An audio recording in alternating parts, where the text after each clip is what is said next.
రెండు విషయాలు మనం చూస్తున్నాం. ఒకటి, నీరు కరువైంది. రెండు, నీరు చేదు అయింది. మొదటిగా నీరు కరువైంది, రెండోదిగా నీరు చేదయింది. ఇశ్రాయేలు ప్రజలు 3 రోజులు సంతోషించారో లేదో ఒక ఆపదొచ్చి పడిపోయింది. కొన్నిసార్లు అదేమిటో, మన జీవితంలో కొన్ని ఆశీర్వాదాలు అనుభవిస్తున్నా, దేవుని యొక్క దీవెనలు పొందుకుంటున్నా, మనకు దేవుడు మన ప్రార్థనలకు జవాబిచ్చి ఆ జవాబును మనం అనుభవిస్తున్నా, ఈ లోపల కొన్ని సమస్యలు వచ్చేస్తాయి, ఈ లోపల కొన్ని ఇబ్బందులు వచ్చేస్తాయి. ఇది ఆధ్యాత్మిక జీవితంలో మనం అందరం కూడా ఎదుర్కోవాల్సినటువంటి, అందరం కూడా అంగీకరించవలసినటువంటి సత్యం ఏమిటంటే, ఈరోజు నువ్వు కలిగి ఉన్న సంతోషం ఎల్లవేళలా ఉండదు. అలాగే ఈరోజు నువ్వు కలిగి ఉన్న దుఃఖము కూడా ఎల్లవేళలా ఉండదు. సంతోషిస్తూనే ఉంటాం, అదే సమయంలో సమస్యలు ఎదుర్కోవాల్సి వస్తుంది. సమస్యల గుండా వెళుతూ ఉంటాం, అదే సమయంలో విజయాలు కూడా నీకు ఎదురవుతాయి. కాబట్టి ఈరోజు నువ్వు కలిగి ఉన్న అపజయము అది పర్మనెంట్ కాదు. ఈరోజు నువ్వు కలిగి ఉన్న విజయము అది కూడా పర్మనెంట్ కాదు. విజయాన్ని చూసి నువ్వు కాలరు ఎగరేయొద్దు. ఈరోజు నీకున్న అపజయాన్ని చూసి నువ్వు కృంగిపోవద్దు. విజయాన్ని నువ్వు పొందుకున్నప్పుడు దాన్ని ఆనందిస్తూనే ముందుకు అడుగు వేస్తూ ఎదురయ్యేటటువంటి ప్రతి పరిస్థితిని దేవుని సహాయంతో జయించే ప్రయత్నం చేయి. అంతేగాని నేను విజయం సాధించాను కాబట్టి, నేను అనుకున్నది పొందుకున్నాను కాబట్టి, నేను చేరుకోవాల్సిన స్థానానికి చేరుకున్నాను కాబట్టి ఇక నాకు తిరుగు ఉండదు అని అనుకున్నావంటే బోర్లా పడిపోతావు. విజయాన్ని నీకు గర్వాన్ని పుట్టించకూడదు, అపజయం నిన్ను అణిచివేయకూడదు. అపజయం గుండా వెళుతున్నట్లయితే దాన్ని తీసుకొచ్చి ప్రభువుకు అప్పగించి ప్రభు సహాయం తీసుకో, దేవుడు నీకు విజయాన్ని ఇస్తాడు. నువ్వు విజయాన్ని పొందుకొని ముందుకెళ్తున్నట్లయితే గర్వానికి చోటు ఇవ్వకుండా దీనత్వంతో దేవుడిచ్చిన విజయాన్ని బట్టి ఆయనను స్తుతిస్తూ బహు జాగ్రత్తగా ముందుకు సాగు. 3 రోజులు అయ్యింది విజయాన్ని చూసి, శ్రమ వచ్చి పడింది, సమస్య వచ్చి పడింది. మనిషి ఆహారం లేకుండా బ్రతకొచ్చేమో కొన్ని రోజులు, కానీ నీళ్లు లేకుండా బ్రతకటం సాధ్యం కాదు. వాళ్ళకు వచ్చిన సమస్య తీవ్రమైనది, వారికి వచ్చిన సమస్య ప్రాణం మీదకి వచ్చింది. ఎప్పుడైతే వాళ్ళకు ఆ సమస్య వచ్చిందో వాళ్ళు ఏం చేశారో చూద్దాం రండి. 15వ అధ్యాయము. అంతలో వారు మారాకు చేరిరి. ఆ ప్రాంతంలో వాళ్లకు నీరు కరువైంది. అలా నీరు కరువైనప్పుడు అల్లాడిపోతున్నప్పుడు, అలా అల్లాడిపోతూనే వాళ్ళు ముందుకు సాగినప్పుడు వారికి మారా అనే ప్రాంతం ఎదురయ్యింది. ఎవరో వచ్చి అన్నారు, ఇక్కడ నీళ్లున్నాయి అని అంటే వారి ప్రాణం లేసొచ్చింది. అమ్మయ్య నీళ్లున్నాయట అని చెప్పి వాళ్ళ ప్రాణం లేచొచ్చిందో లేదో, ఆ నీళ్లు వాళ్ళు రుచి చూసేసరికి అవి కాస్త చేదుగా కనిపించినాయి. అది ఇంకా కష్టతరమైంది, అది ఇంకా బాధతో కూడింది. నీళ్లు లేకపోతే అది వేరే విషయం.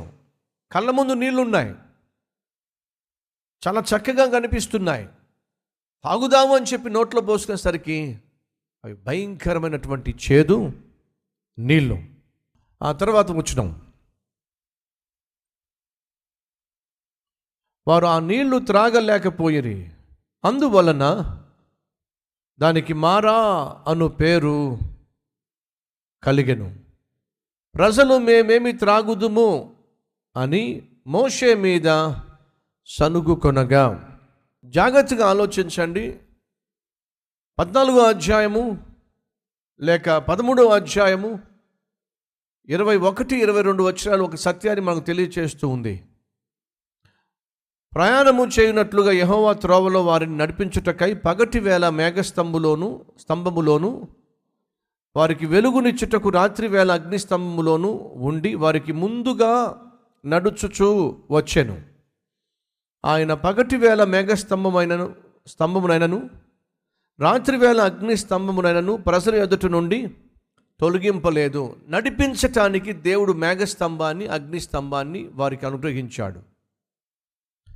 ఇప్పుడు వారికి వచ్చిన సమస్య ఎప్పుడొచ్చిందో తెలుసా? దేవుడే వారిని నడిపిస్తున్నప్పుడు దేవుని యొక్క మేఘస్తంభము నీడలో వారు నడుస్తున్నప్పుడు, అనగా వారు దేవునికి లోబడినప్పుడు, దేవునికి విధేయత చూపించినప్పుడు, దేవుడు నడిపిస్తున్న మార్గంలో వాళ్ళు వెళుతున్నప్పుడు సమస్య వచ్చి పడింది. దయచేసి గమనించండి, సమస్యలు కేవలం పాపిష్టి వాళ్ళకే వస్తాయి అనుకోకండి. సమస్యలు కేవలము దేవునికి వ్యతిరేకంగా జీవించే వాళ్ళకే వస్తాయి అని భ్రమ చెందకండి. దేవుని మార్గంలో నడుస్తున్నప్పటికీ, దేవుని చిత్తంలో ముందుకు సాగుతున్నప్పటికీ, దేవుని మాట విని మనం వెళ్తున్నప్పటికీ కూడా సమస్యలు వస్తాయి.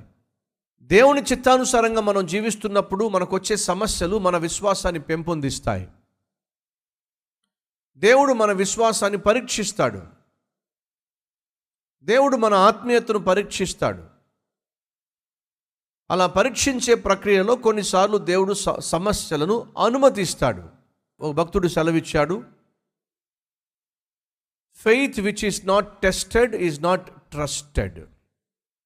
పరీక్షింపబడినటువంటి విశ్వాసి నమ్మకమైన విశ్వాసి కానే కాదు. అంతెందుకండి, మీరు ఏ వస్తువు అయినా మీరు మార్కెట్లో కొనండి, ఆ వస్తువు ఆ బాటిల్ పైన కానివ్వండి, లేదా మీరు కొనే వస్తువు మీద కానివ్వండి, ఒక స్టాంప్ ఉంటుంది. ఏంటో తెలుసా? ఓకే అని ఉంటుంది, టెస్టెడ్ అని ఉంటుంది. ఏదైనా కావచ్చు, ఎనీ ఎలక్ట్రికల్ గుడ్స్ మీరు తీసుకోండి, దాని మీద ఒక టెస్టెడ్ అని చెప్పి ఒక స్టాంప్ ఉంటుంది, పరీక్షించబడింది. మీరు అనారోగ్యం గుండా వెళుతున్నప్పుడు మందులు వేసుకుంటున్నారా? అయితే వినండి, ప్రతి మందు కూడా మొదటిగా టెస్ట్ చేయబడింది, అది పరీక్షించబడింది. పరీక్షింపబడని మందు మనిషికి క్షేమం కాదు. పరీక్షింపబడినటువంటి వస్తువు మనిషికి అంత ఉపయోగకరం కాదు. అలాగే పరీక్షింపబడినటువంటి ఒక ఆత్మీయుడు దేవునికి మహిమకరము కాదు, తనకు ఆశీర్వాదం కాదు, మిగిలిన వారికి మాదిరికరము కాదు. నిన్ను దేవునికి మహిమకరంగా దేవుడు మార్చుకోవాలన్నా, నీ చుట్టూ ఉన్నవారికి నిన్ను ఆశీర్వాదకరంగా దేవుడు తీర్చాలన్నా నువ్వు పరీక్షించబడాలి. ఈరోజు ప్రభువుని అడిగితే బాగుంటుంది, ప్రభువా, నేను ఒకవేళ పరీక్ష గుండా వెళ్తున్నప్పుడు, నా విశ్వాసం పరీక్షించబడుతున్నప్పుడు ఆ పరీక్షలో పాస్ అయ్యే శక్తి నాకు దయచేయి. ఏ వస్తువు కూడా పరీక్షించబడకుండా అది వాడబడదు. అలాగే నేను కూడా పరీక్షించబడకుండా వాడబడ్డము, ఆశీర్వాదముగా మారటము సాధ్యం కాదు. ఈ వాస్తవాన్ని నేను గ్రహించి జీవిస్తాను ప్రభువా. ఈరోజు దేవుడు నా లోపాన్ని నాకు తెలియచేశాడు, నా తప్పును నాకు చూపించాడు, నా జీవితాన్ని నేను దిద్దుకుంటున్నాను. నాకు ఏ సమస్య వచ్చినా ప్రభువుకే చెప్పుకుంటానన్న వారు మీ హస్తాన్ని ప్రభు చూపిస్తారా?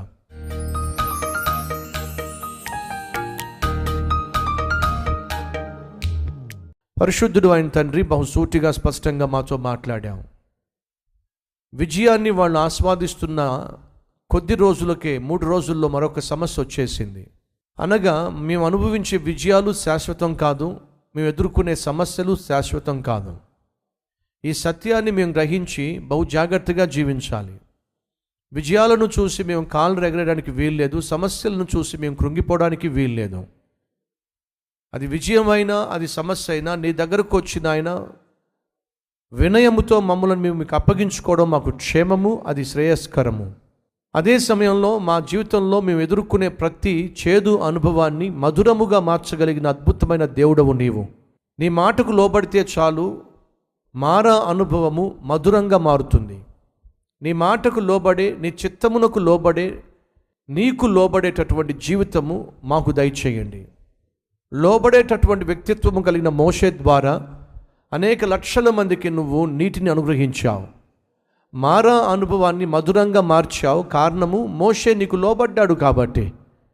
అయ్యా, మా కుటుంబంలో నేను లోబడితే మా కుటుంబం అంతటికి సమృద్ధి అయినటువంటి ఆహారాన్ని, సమృద్ధి అయినటువంటి పానీయాన్ని మేము అందించగలం. ఈ సత్యమును గ్రహించి బహు జాగ్రత్తగా జీవించే భాగ్యాన్ని ఇవ్వమని యేసు నామం పేరట వేడుకుంటున్నాం తండ్రి, ఆమెన్.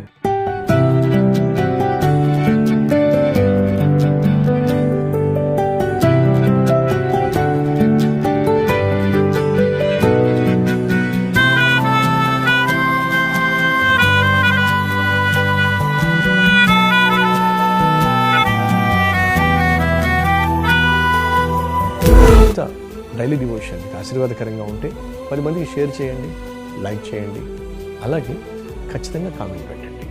మళ్ళీ రేపు ఇదే సమయంలో మరొక అద్భుతమైన డైలీ డివోషన్ మీ ముందుకు రాబోతున్నాను.